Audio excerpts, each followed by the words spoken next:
What makes a good date good and a bad date bad? Let's talk about that.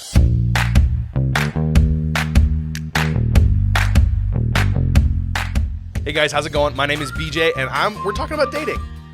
This is a process that I don't. Maybe you like it, maybe you don't. Maybe if you're married or in a long-term relationship, you're not missing the days of dating. But dating is a part of life, and there's a lot of times where we kind of go about it not really knowing what's going on or not knowing how to do it, not how to approach it. And what happens is we end up having a lot of unhealthy dating relationships. So the first thing I want to talk about is I want to actually talk about the dates specifically, just like what we opened up with. What makes a good date good and what makes a bad date bad? Well, think about for yourself the most perfect date. Like if you could paint the picture for yourself what a perfect date from start to finish would look like. It probably looks well thought out.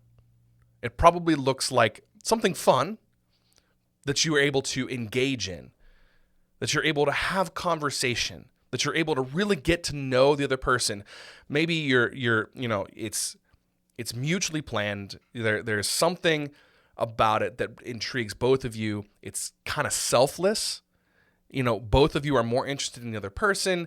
It doesn't matter as much what you're doing. It could be, it could be beach. You could be going to a park. You could be, maybe it is a movie and a dinner that's just really nice. But the context of the date isn't as important as the content, meaning the person.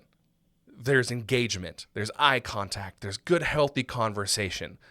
In my mind, that's what good dates look like.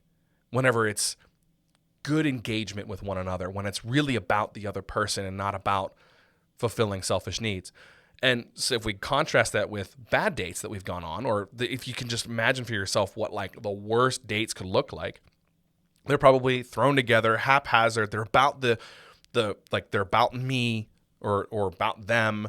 There's not really much conversation, or if it is, it's very disrespectful. They're not respectful of boundaries. They're not respectful of time. They're distracted. It's very much selfish and not selfless. These dates, again, not so much about the content or context, not necessarily about what you're doing, but the content, meaning how that engagement is happening, when there's intentionality, when there is creativity, when you can tell there's effort put into this because they want the best for the other person. It doesn't matter who initiates, but when there's effort from both people to make the other person have a good time and have engagement and enjoy the date, that can go so far in making good dates good.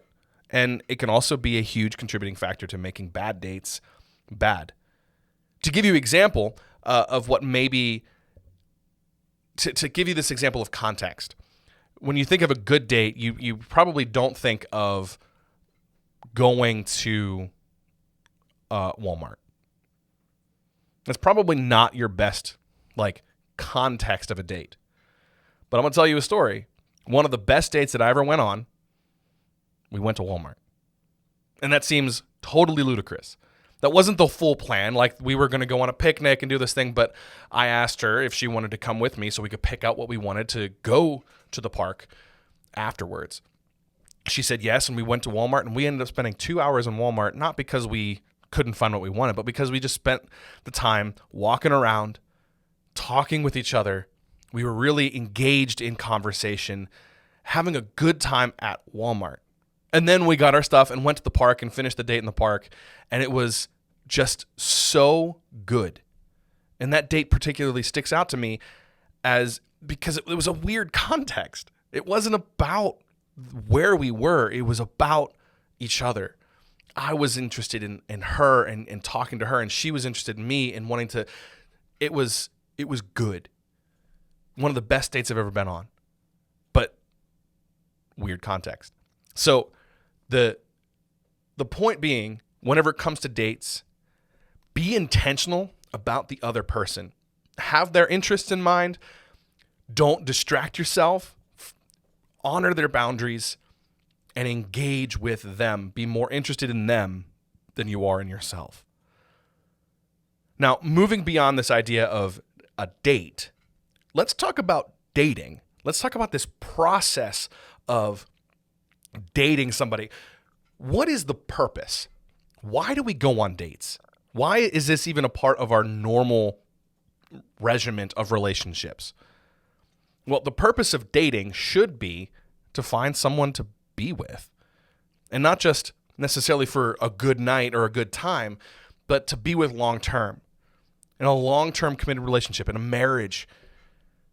We want to find that person. When we do that and we put dating in that lens, that's going to change the way that we approach dating, because now I'm not just dating for a good time. I'm going to hopefully have a good time. It's not just about, I'm going to marry you. If not, then this isn't any deal, or this is like, we're not going to do this. But at the same time, that's the end goal. Like, we're moving towards something. If I'm not moving towards something in a relationship, that relationship can fall flat. It can be very shallow. It can end up being selfish, or you can just end up kind of just sitting in this stalemate, whether that's, a decently happy stalemate, or a lot of times end up being a very unhealthy cycle just because, well, I'm with this person, and we're just going to not move. Dating is meant to take us somewhere. If we're not dating with a purpose, what ends up happening is we end up dating for pleasure, which is very much so about me. And I've talked about that already in this video. And if you've been going through the rest of our videos, we talk about this idea of love versus lust in another video. Go check that out.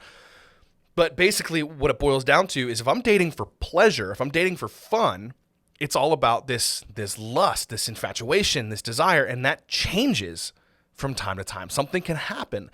If I'm no longer getting pleasure out of this relationship, I'm going to end it, because I'm looking for pleasure, and this isn't pleasing me anymore.